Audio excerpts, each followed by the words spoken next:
get this money from? Money.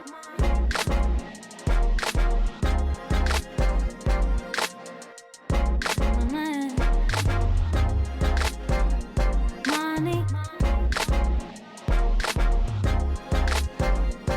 Money. And Ovation family, what is up, guys? How you guys doing today? It's me, Brandon, your friend and neighbor, your host, back with another video from Innovation Property Atlanta. Just stopping by to talk about this Turo car rental game, private rentals, side hustles, ways we all can make, save, learn how to grow a business together. Before we jump to today's reaction video, guys, remember as always, do me a favor, hop in those comment sections and leave me your questions, feedback. Anything comes to mind about the video, what you want to talk about, please leave it in the comment section. Like my video if you guys don't mind. Subscribe to my channel as we're on the road to 1,000 subscribers. We're currently at 780, so we'll be at 800 hopefully in the next couple of weeks, and then we'll hit 1,000 sooner than you know. And then hit the notification button also so you guys are staying tuned to what I drop as far as new videos, and then we'll go from there, guys. So today's quick reaction video is from my guy Super Speeder Rob again. Today he's talking about a big announcement that happened, I think yesterday, with Vroom, the VROOM, the competitor of basically Carvana, does online sales and appraisals, is going out of business. So yesterday this was just announced. So this is a pretty big dent in the used car market. It's probably not going to be the last company going out of business where we're at as far as the economy and a pending recession and money's being tight for a lot of people and repos are up. So let's jump into Super Speeders Rob's input on how he sees the Vroom going out of business. Let's jump into it.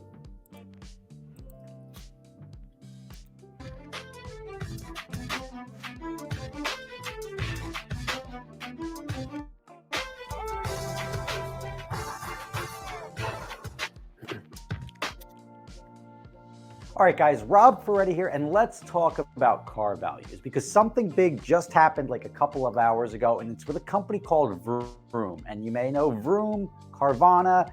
These companies are out there and they buy a lot of used inventory. They try to make it as easy as possible, and then they would sell it for a profit.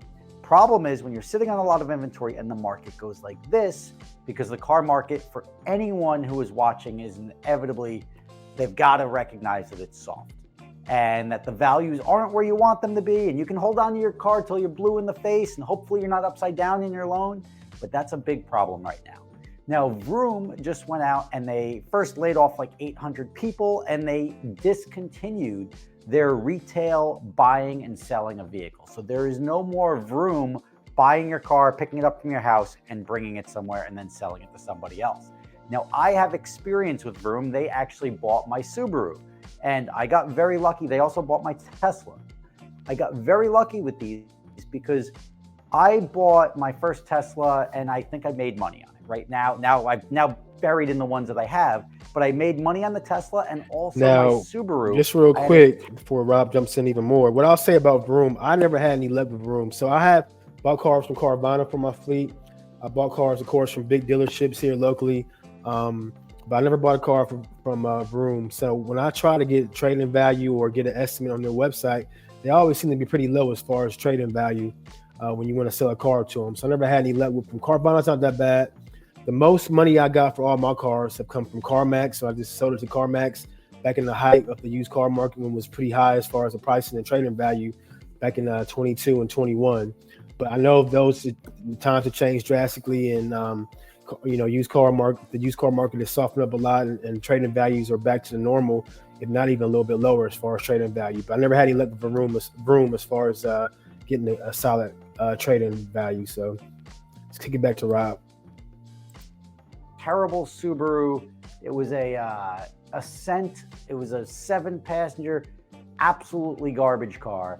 And the lease was coming due on it. I leased it for my wife. And when the lease was coming due, this is like mid-COVID when things are going wild. The value of that car off of lease, what it should have been worth, because it was started out at $38,000, it should have been worth $21,000. And that's what the buyout was, $22,000. Vroom gave me like $33,000. Now I got Carvana, I got multiple quotes on this car, but Vroom paid the highest. And they paid $33,000. I found out the car went right over the bridge to a dealership. A dealership already had it and somebody else already bought it. Now, for those transactions to transpire, somebody has now paid effectively retail, like what I paid for the car brand new, after 3 years with 35,000, 36,000 miles on it. Or Crazy. Or whatever it was, about less than 40,000 miles on it. I keep getting these update emails like, hey, the value of your car, blah, blah. I think they've got that Subaru Ascent down to like $12,000. Crazy. So imagine 2 or 3 years ago, crazy. buying a car that was on a pretty standard depreciation curve. That's how they price out their leases. And now that car sold to somebody for $38,000, $40,000 because of chip shortages. Big time on that car. And now that person's sitting in a car that's worth, just say, super upside down. Super, guys. Again, don't overpay for these vehicles and be upside down when you got to cut a check or lose your money. or something by now, but that's not a good look. I had the same thing with my Tesla. I had the Tesla Model 3. I got my whatever tax credit. I think I paid a net $36,000 for my first Model 3, and I sold it for $44,000. So I made $9,000 selling the car, and I'm like, this doesn't make any sense. I kept it for a year. I sold it. I made $9,000. I then turned that money right back into the next one, which I paid $46,000 for because the market was also up. But that was a brand new car with no miles on it, the same as my first one. So I got to reset the clock. I effectively got to drive the first one for free. And now that one's probably worth $25,000. So I've lost $20,000 in 2 years on my second Tesla. So buried in that. Also, I've got the Model Y, but again, that's not what we're really talking about. Car values have dropped significantly, and the game is definitely changing. The company Vroom was valued at $2.5 billion just a few years ago when they did their IPO. $2.5 billion. Now it's $100 million. Think about that. That's 25 times less, right? And I actually counted the bottles in this room. I've got about 80 bottles of alcohol in here, right? Wow, that's pretty cool. Imagine only having 3. That's 2.5 billion versus 100 million. Now 100 million, like wow, 100 million. So like to put money in when the valuation is at 2.5 billion and now have the thing be worth 100 million, they're like, oh, don't worry, we're gonna rejigger, we're gonna focus on our auto loans and this and that. I think they're done. I mean, that's way too much of a fall to come back from. Maybe if they just turn into a tech company, loan company, I don't know. I think you sort of tarnish your name enough when you go from here to here. People don't want to think about it. People don't want to talk about it. They knew you as a company that would buy cars. Now you're sort of the Sears refusing to let go, or the Toys R Us. It's like, yeah, you were good at the time, but like now you're pretty much done.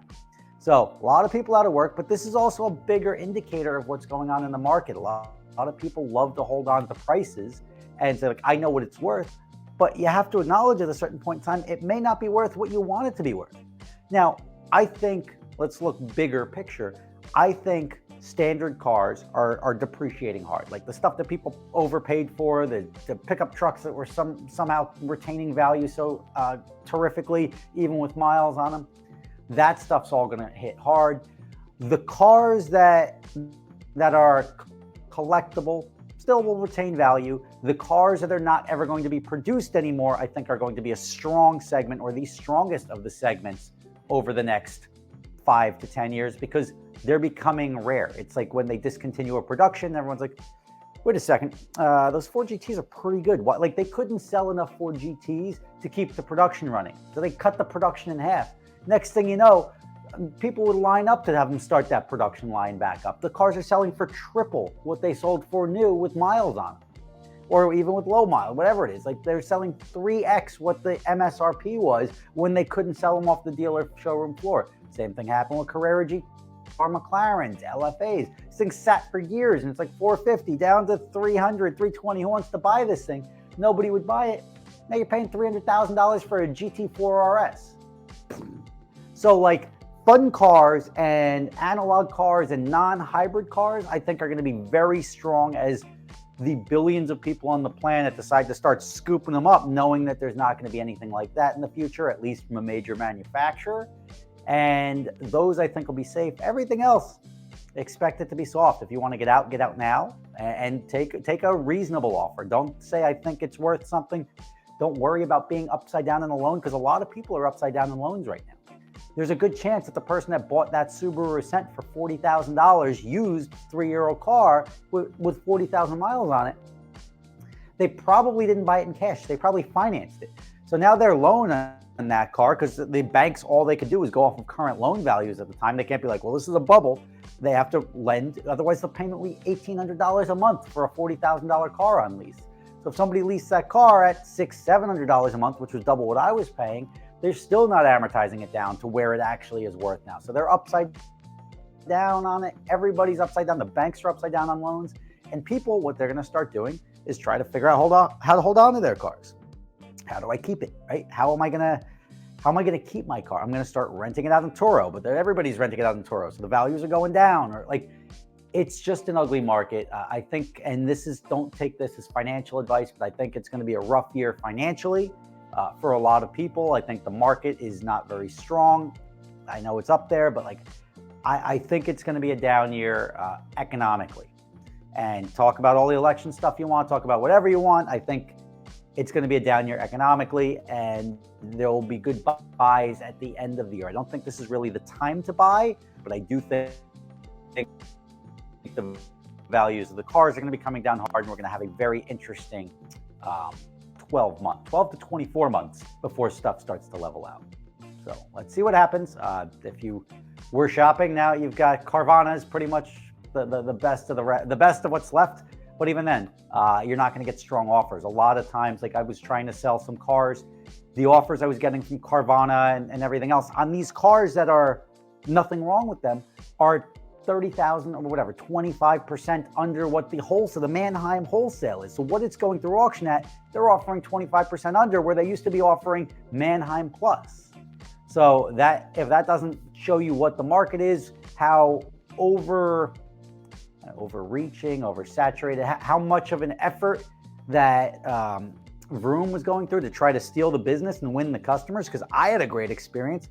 Anyone will have a great experience when you give them more for something than it's worth. And I had a great experience. They were able to turn that and use that hiking of the market to grab a lot of inventory and sell it to people when they needed it.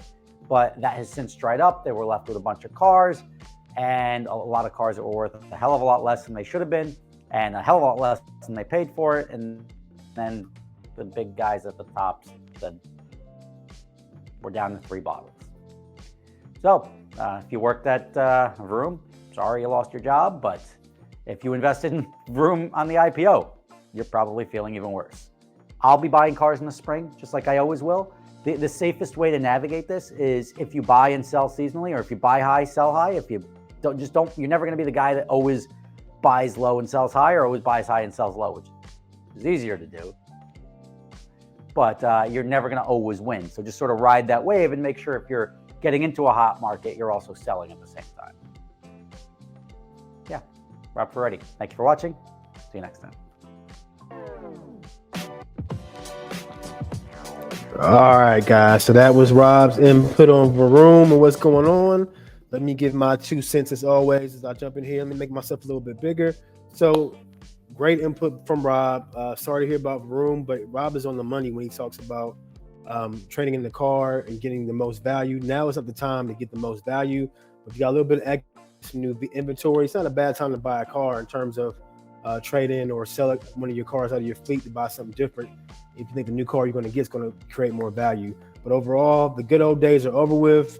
You're going to get lowball, guys, for trade-in. So be careful. Like I always tell you guys, buy cars on the downside, not the upside where you overpay. So, watch some of my previous videos, and I hammer and I talk a lot about this as far as how you buy a car. You got to remember how to get out of it at the same time.